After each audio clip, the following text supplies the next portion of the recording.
2000 سال پیچھے چلے جائیں، فرعون دنیا کا واحد انسان ہے جس نے کہا انا ربکم الاعلی، میں سب سے بڑا رب ہوں، اور اپنے آپ کے رب ہونے کا دعویٰ انسانوں میں صرف فرعون کا ہے۔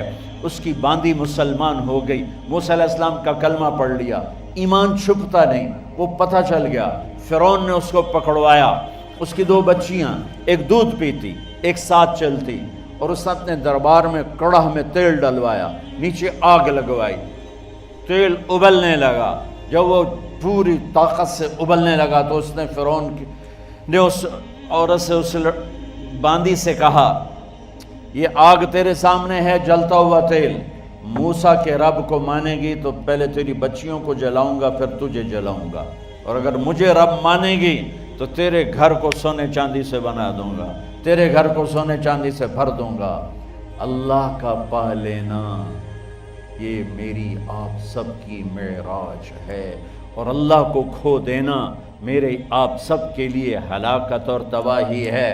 سنو سنو، اس نے کیا کہا، کیا کہا؟ اللہ نے اپنی محبت کو ماں سے تشبیہ دی ہے، باپ سے نہیں دی، اور چھوٹا بچہ زیادہ ممتا کو لیتا ہے۔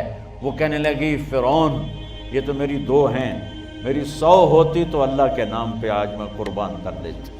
فَقْضِ مَا أَنْتَ قَاضٍ، کر جو تجھے کرنا ہے۔ تو پاگل ہو گیا، غصے میں کہنے لگا اس کی بڑی بیٹی کو ڈال دو۔ تو انہوں نے اس کو یوں ٹانگوں سے پکڑا، اور وہ چیختی چلاتی ہوئی تھی۔ ماں کا ایک بول اس کی جان بچا سکتا تھا، اور پھر گھر جا کے توبہ کر لیتی، اور کہتی یا اللہ مجھے معاف کر دے، میں نے کلمہ کفر کہا۔ اس کو ٹانگوں سے پکڑا ہوا ہے، اس کے ہاتھ نیچے جھول رہے ہیں، اور وہ اماں بھی کہہ رہی کہ مجھے بچا لو۔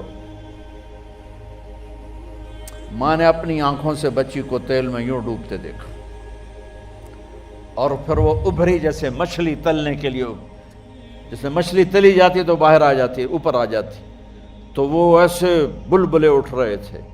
وہ ایک ہی لمحے میں اس کی تو جان گئی، ایک آنسو کا قطرہ اس نے نہیں نکلنے دیا اپنی آنکھوں سے، اور اپنے دل کو جب مضبوط کیا تو میرے رب کی غیرت، میرے رب کی رحمت محبت حرکت میں آئی۔ اللہ نے ماں کی آنکھوں سے پردہ ہٹا دیا، اور ماں نے اپنی بیٹی کی روح کو نکلتے دیکھا، اور وہ کہہ رہی ہے اصبری یا ام فإن لک من الأجر کذا وکذا، ماں جی ڈرنا نہیں، صبر کرو، جنت تیار ہے، جنت تیار ہے۔ اور معصوم بچی کو تو پتہ بھی نہیں تھا کہ کیا ہونے والا ہے، اس کو پکڑ کے یوں ڈالا، اس کی تو آہ بھی نہ نکلی، اور وہ مچھلی کی طرح تلی گئی۔ اب پھر ماں کا کلیجہ پھٹا، اللہ نے پھر آنکھوں سے پردہ ہٹایا، اور انہیں اپنی بچی کی روح کو نکلتے دیکھا، اور وہ کہہ رہی ہے اصبری یا ام فإن لک من الأجر کذا وکذا، ماں جی تھوڑی دیر کا صبر، جنت تیار ہے، جنت تیار ہے، جنت تیار ہے۔ اللہ کو پایا سب کچھ پایا، اللہ کو کھو دیا سب کچھ کھو دیا۔ جب اس کو پکڑ کے لے جانے لگے، اس نے فرعون کو دیکھا، فرعون اس کی آنکھوں میں آنکھیں نہیں ڈال سکا، نظریں نیچے ہوگی اس کی۔ کہنے لگی میری ایک بات مانو گے، میری ایک خواہش پوری کرو گے؟ فرعون نے پوچھا کیا؟ کہ جب میں بھی جل جاؤں تو میری اور میری بچیوں کی ہڈیوں کو اکٹھے دفن کرنا، باہر پھینک نہ دینا، دفنا دینا۔ فرعون نے کہا تمہاری یہ خواہش پوری کی جائے۔ انہوں نے کہا پیچھے ہٹ جاؤ، میں نے اللہ کو جان دینی ہے، مجھے دھکا دینے کی ضرورت نہیں ہے، میں اپنے اللہ سے ملنے جا رہی ہوں۔ سبحان اللہ، جب اللہ مطلوب ہوتا ہے تو موت محبوب بن جاتی، جب اللہ کی نافرمانی ہوتی ہے تو موت سے نفرت ہو جاتی، مرنا عذاب نظر آتا ہے۔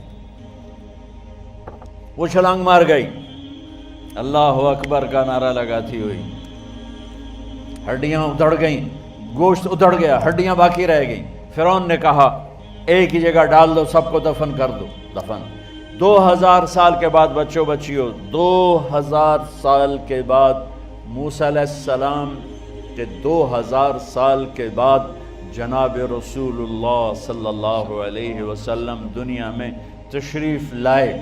40 سال کی عمر میں نبوت ملی، 50 سال کی عمر میں معراج ہوا، 2050 سال کے بعد میرے نبی کی سواری بیت المقدس جا رہی ہے، اور بیت المقدس پر جب وہ اوپر پہنچے ہیں تو مصر وہاں سے قریب ہو جاتا ہے۔ جب وہ اترنے لگے تو میرے نبی نے کہا جبریل جنت کی خوشبو آ رہی ہے، جبریل جنت کی خوشبو آ رہی ہے۔ کہاں سے آ رہی ہے؟ ابھی تو جنت اوپر ہے، ابھی تو اوپر جانا ہے، تو یہ زمین سے جنت کی خوشبو کیا آ رہی ہے؟ تو جبریل نے عرض کی یا رسول اللہ، فرعون کی ایک باندی تھی جو اللہ سے سودا کر گئی جان کا اور اپنی بچیوں کا، اس کی بچیوں کی ہڈیوں کو جہاں دفن کیا گیا ہے، یہ خوشبو جس دن انہیں دفن کیا تھا اس دن سے لے کر آج تک یہ خوشبو آ رہی ہے اور یہ قیامت تک آتی رہے گی۔ اللہ اپنے نام پہ قربان ہونے والوں کی یوں قیمت لگاتا ہے، پہلے اپنی منزل طے کرو، پہلے اپنی منزل طے کرو، پہلے اپنی منزل طے کرو کہ مجھے اپنی زندگی کی سے لینا کیا ہے، مجھے اللہ کو پانا ہے، مجھے اللہ کو پانا ہے۔ میں نے اللہ کی قسم، اگر اللہ راضی ہے تو پھر موت سے بڑھ کر کوئی تحفہ نہیں، اس سے بڑھ کر کوئی خوبصورت پیغام نہیں، اور اگر اللہ ناراض ہے تو موت سے خوفناک کوئی پیغام نہیں۔